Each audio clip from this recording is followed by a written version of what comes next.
DMW magbibigay ng 10,000 pesos, pinakamababa na ito, sa mga senior citizen OFW.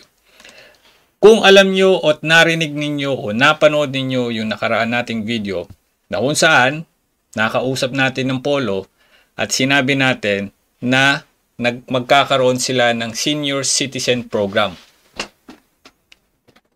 Kung naaalala nyo po yung video na yon, at tayo po ay humingi ng inyong mga opinion kung ano ang dapat ibigay, gawing programa ng ating DMW para sa ating mga OFW mag-for good na. Ito na ang sagot. Napakabilis lang po, di ba?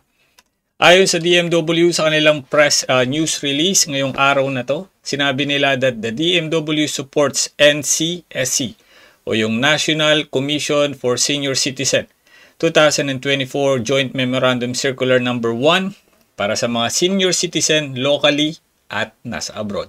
Ibig sabihin, pati yung mga nasa Pilipinas at mga OFW. The DMW has reaffirmed its commitment po to ensuring that all the qualified senior citizen both in Philippines and overseas receive the benefit outlined Republic Act No. 11982 during the ceremonial signing led by the National Commission of Senior Citizen with partnering agency o partner agency held in Quezon City on November 27, 2024. The ceremonial signing was attended by representative from the DMW, DFA at ang DILG and the Commission on Overseas Filipino. Dito sinasabi dito that the DMW collaborated with the National Commission for Senior Citizen to discuss the roles and responsibilities of partner agencies in implementing legislation aimed to supporting senior citizen.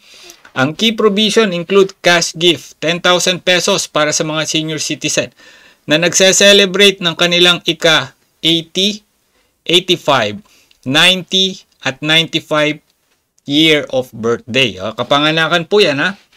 Kung edad, we're talking about edad. Kung halimbawa kayo po ay nasa 80, birthday mo ngayon, o 80 years old ka na. O halimbawa naman, ikaw ay 85 years old na, 90 years old ka na, o kaya 95 years old. Siguro, mga ganitong edad, wala ka na sa abroad, no? At as well as substantial 100,000 pesos po kung kayo po ay aabot ng 100 years of age. Well, sana nga po, no? Maraming mga OFW yung humaba ang buhay. Kaya kayo po, huwag kayo masyadong makipag-away sa social media. Huwag kayo masyadong magmarites. Kasi, kung sino pa yung high blood, siya pa yung malakas mang rant sa social media. Ina-atake tuloy. So, kung kayo po ay nasa 80, 85, 90 at 95 birthday po, kayo po ay may 10,000 piso plus jacket, payong, sombrero. Ba't ka natawa? At kung kayo naman po ay umabot ng 100 year of age, kayo naman po ay makakatanggap ng 10,000 pesos. Tantananan, tantan. Akalain mo nga naman, ano? Ito po, napakaganda po niyan. Kasi hindi lamang po yung mga nasa Pilipinas ang pwedeng magkaroon ng ganitong, ang tawag dito? Magkaroon ng ganitong opportunity na mabigyan. O syempre, for those OFW as well, or Filipino, even if hindi sila mga OFW, kasi nandito po yung Commission of Foreign Filipino Overseas, o yung CFO. So, yung CFO kasi, mostly mga non-OFW yun eh. Mga dual citizen, whatever.